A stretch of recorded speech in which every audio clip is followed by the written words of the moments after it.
guys doing? Hope you're gonna have an awesome day today. Arrowverse here. If you haven't already, can you do me a favor, hit that like and subscribe. But while you're at it, go ahead, push that bell for notifications so you can get scoop of my newest upcoming videos. It's gonna be a recap and a review video of DC Titans Season 3. I know it was awesome and what a banger it was. Alright, so let's dive right into it. Where we were at, first off, is the Titans. They're having fun kicking ass, but this season is Batman Begins. Christopher Nolan Batman Begins meets Arrow Season 3 and Arrow Season 4. I'm gonna tell you why.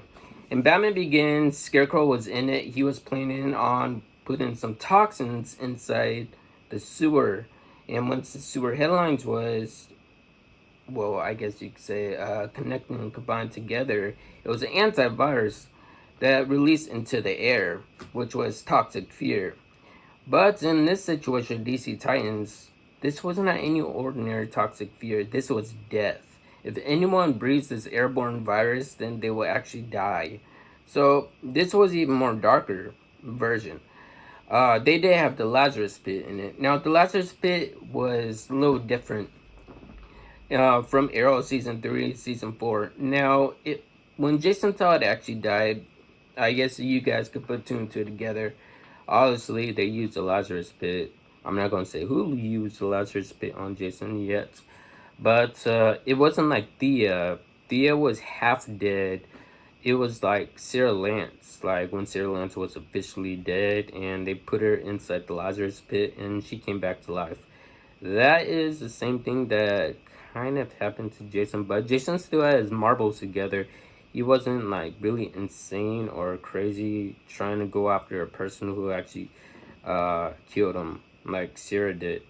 That is a whole different story. The reason why they connected the two together, the Lazarus Pit, is because Greg Berlanti is one of the creators for the show Arrow, and also he's one of the creators for the show DC Titans. So in DC Titans Season 3, that is actually what happened. Alright, so the first part is the Titans are kicking ass in San Francisco where they're at right now. Jason, he's no longer with the Titans. I guess they said that he's clear free and he's able to work in Gotham City with Batman. The thing is, Batman is on a jet right now.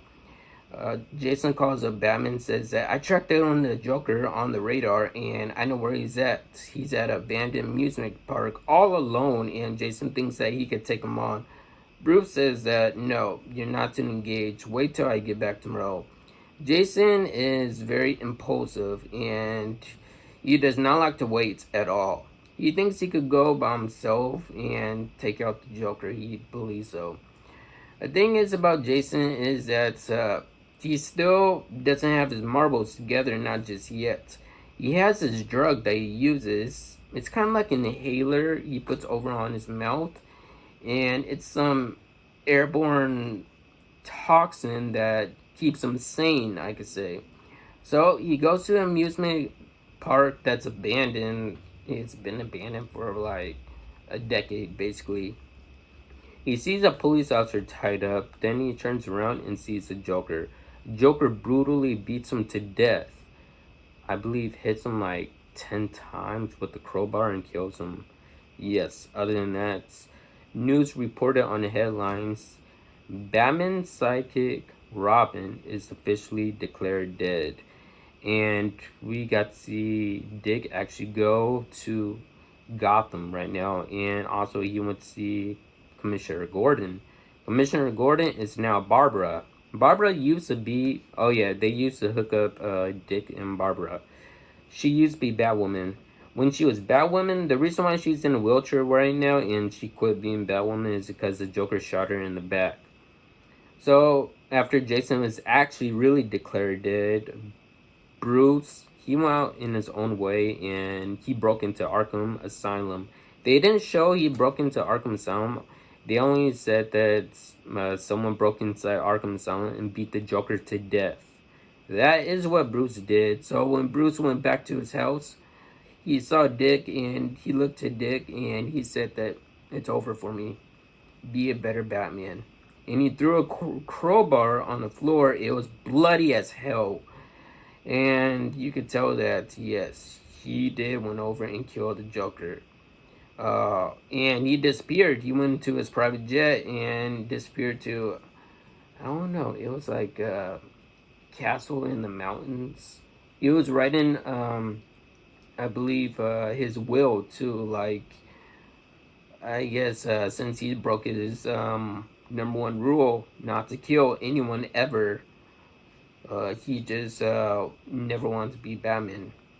The thing is with Dick is that he called out the rest of the Titans because there's a new player in town, which is Red Hood.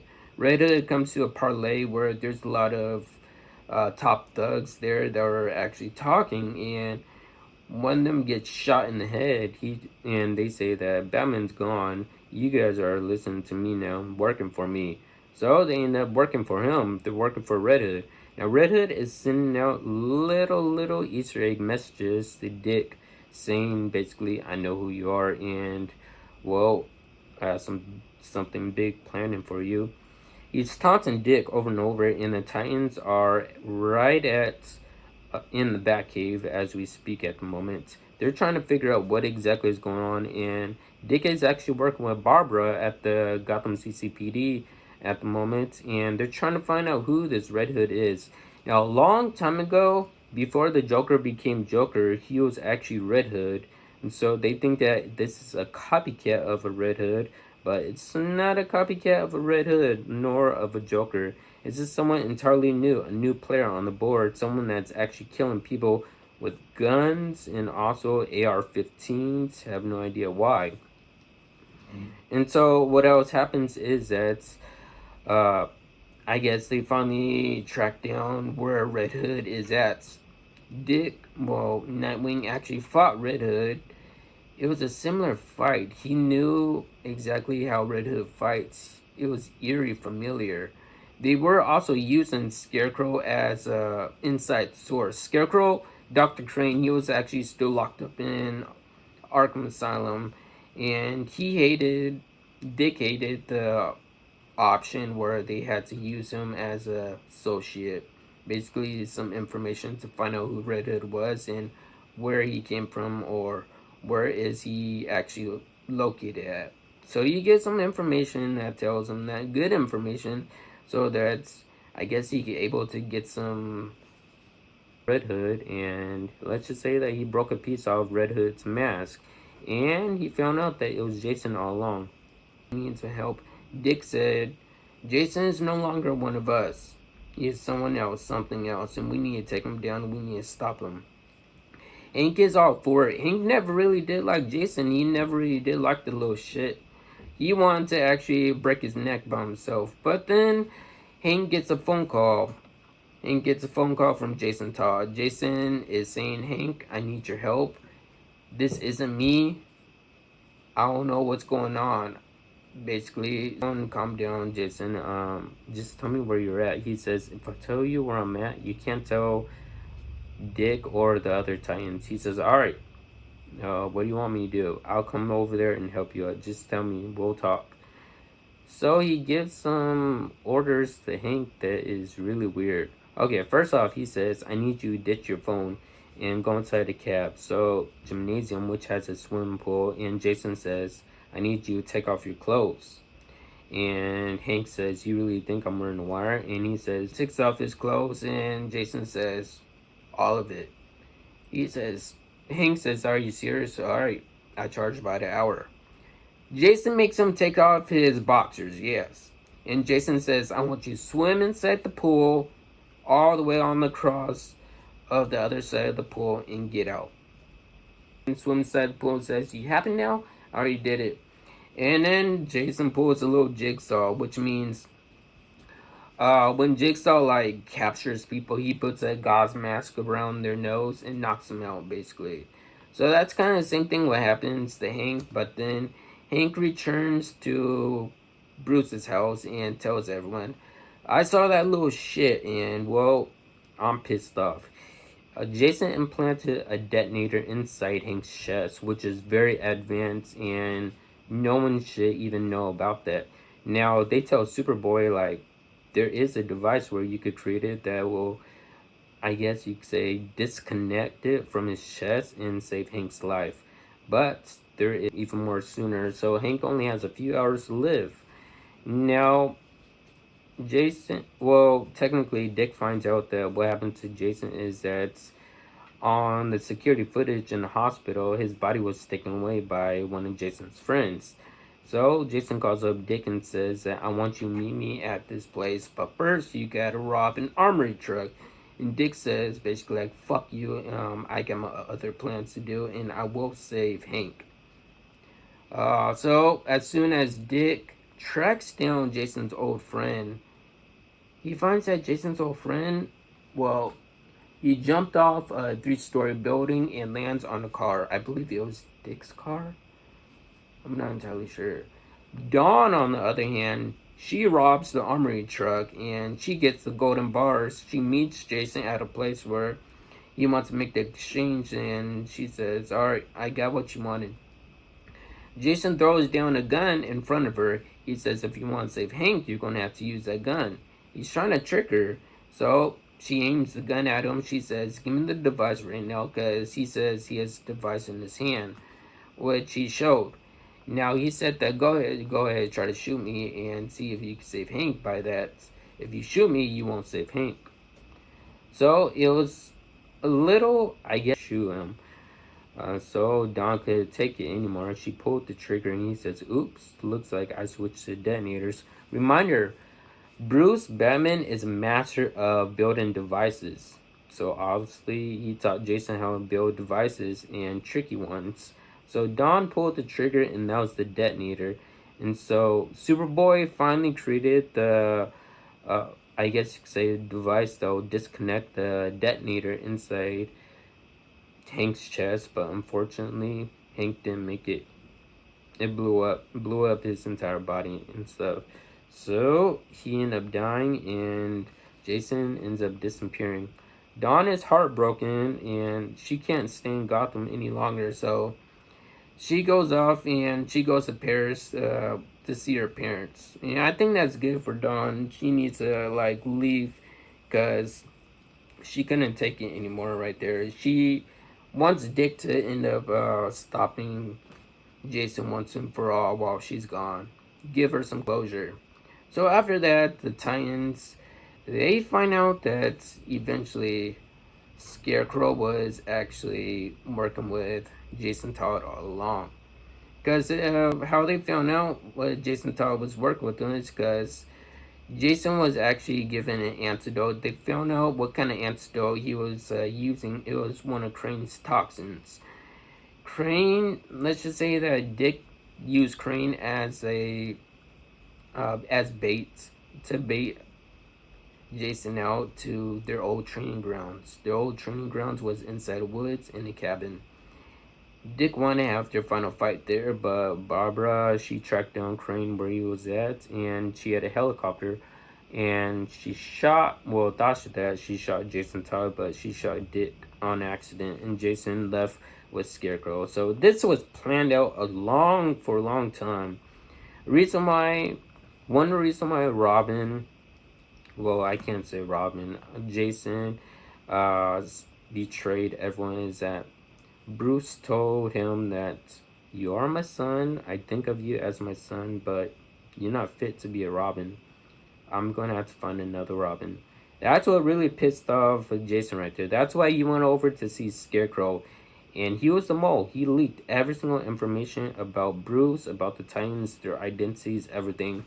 And so once Crane was able to get free, he had a device where it was just like Batman Begins, a device where there's toxic he wanted to put inside the sewers. This was all a trap right here. So he has this machine that has all the toxics inside of it, and it's ready to being filled into the sewer fault lines. But he has his thugs on standby. He wanted the Titans to actually find out where it was at. At that moment, Jason didn't really give a shit about Crane anymore. He just wanted to go off on his own. So that's what Jason did. He went off on his own. The Titans ended up busting in there, and they end up, well, let's just say that Starfire accidentally blew up the Toxics, which went inside the sewer fault lines right after they kicked the, I guess, Crane's Doug's asses on camera. Yes, Crane exploited them and said that your superheroes actually infected Gotham sewers, which means it's airborne now. If you breathe this airborne, you die. That was his plan all along. So in Batman Begins, the toxic fears, if you breathe it in, you only get like nervous and scared. This airborne, you die if you inhale it. So that's what happened, and everyone thinks that the Titans are the enemies right now. So the Titans need to hide, and there's riots been going on. And then we find Rachel. Rachel is actually where Diana actually trained at. They're trying to revive Diana's body, but they end up failing, reviving Diana's body. Then there's a new kid that wants to be a Robin. He's really good with technology, I'll give him that, though, but he ends up finding Dick and wants to help Dick out, but he ends up getting caught in the crossfires and gets killed. Yes. So once he gets killed, he sees Dinah alive. They're on a train. He jumps off the train. It looks like they're in purgatory, though. Basically, they end up finding Hank. Yeah, Hank is there. And so I believe it kind of is like purgatory, and Hank says that there's a way out of here, how to get back to the human world. So that there's a portal where they can actually go into. They go inside this portal, and well, Hank, let's just say that he has to stay behind because some ghost creatures are trying to come after them. So Hank holds them off long as he can, but the portal disappears. It disintegrates by the time both of them make it to the human realm. Yeah, so Hank is stuck inside purgatory.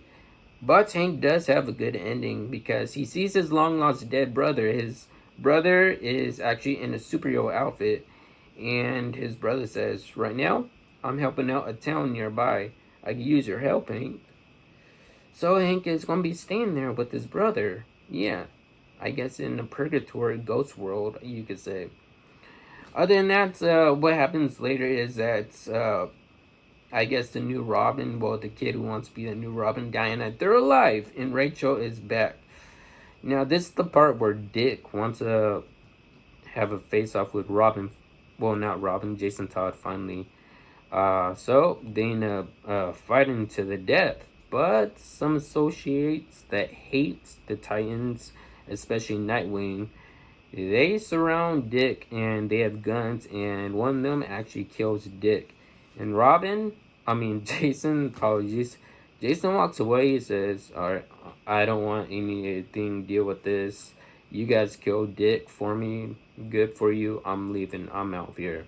So, Jason just decides to leave, but also Jason decides to leave Crane because Crane actually tried to kill him too. So, he disappears, lays low for quite a while. They do end up finding Starfire's sister later on, a little bit towards middle and a little bit towards the ending, because the thing is that it's a long story with Corey's cousin, not Corey's cousin, but her older sister. Her sister was supposed to be Queen of Tamaria. Yeah, she was actually hooking up with Superboy throughout the whole series, throughout the season. I was like, wow, okay, that's crazy. She wants to go home, but she decides to help out the Titans for now and then go inside her ship and then go home. She'll go with Corey eventually. Corey will end up going with her sister back to Tamaria, but not yet. She wants to go by herself. Superboy will go with her, but he's still with the Titans. Eventually, he'll go with her. Probably in season 4, he might. Now, when Dick is dead, I guess you could say Garth feels it. Like nearby, close where Dick is laying down, blood bleeding everywhere, just dying out. Rachel actually goes over there. She senses somehow Rachel has a strong connection with Dick. They take him to the Lazarus pit, yeah, and they throw him inside the Lazarus pit. He wakes up and he gets his marbles together, just like how Jason was. He's alive now, Dick. And so I suppose you could say, since Jason betrayed Crane, Jason wants to work with Titans again, but he says that Crane is actually inside Bruce's house, inside Bruce's cave as we speak right now, plotting his next diabolical plan. So Jason actually helps him out, but Jason says that, alright, since everyone is already down and dead, we took care of, Crane is the last one in the Batcave. I'm not going with you guys in the Batcave. That's up to you guys, because I'm no longer a Titan. You guys got to remember that. And so Jason walks away, and so they end up stopping Scarecrow because the new Robin just sucker punches Crane, and that's about it. Crane gets locked up back in jail. Rachel does something to Crane. Now Crane has all this information stored, and he wants to extortionate and exploit the Titans for immunity, basically. He wants to blackmail them. Rachel implants every single, I guess, memory that Jason Todd had that was making him go crazy, insane. She made all of that, I guess, crazy memories go inside Crane. So now Crane is like really sick in his head. It's kind of what happened is that Diana, she's actually helping out the new Robin, and they take his parents and his family. They send him out of Gotham. Now the new Robin, this kid, he wants to join the Titans, which he utterly does. Diana doesn't go with him because she said that she wants to see Dawn so she could give Dawn, I guess, Hank's last message to her, which is, I love you. And, well, that's about it. Yeah, that was one hell of an interesting season. And Corey's sister does go back home. Eventually, Superboy, I suppose he'll go with her later on. If they have a season 5, who knows what happens. If you guys want my take on this, I will give this 8 out of 10. It was actually pretty interesting. I like it. I can't wait to see the next season, season 5 of Titans. Well, actually season 4 of Titans for now. Because season 4 has one new character in it, Brother Blood. Because they're bringing Brother Blood from Arrow. I believe that was season 5. Yeah. They're bringing Brother Blood into Titans. But a different type of Brother Blood. I think that's going to be actually interesting. It's going to be played by Joseph Morgan. I think I already did a video on this. Yeah, I probably did. Other than that, yeah, I hope you guys enjoyed this video. If you guys are new, subscribe to the channel as always. And yes, I'll see you all in the next video, of course.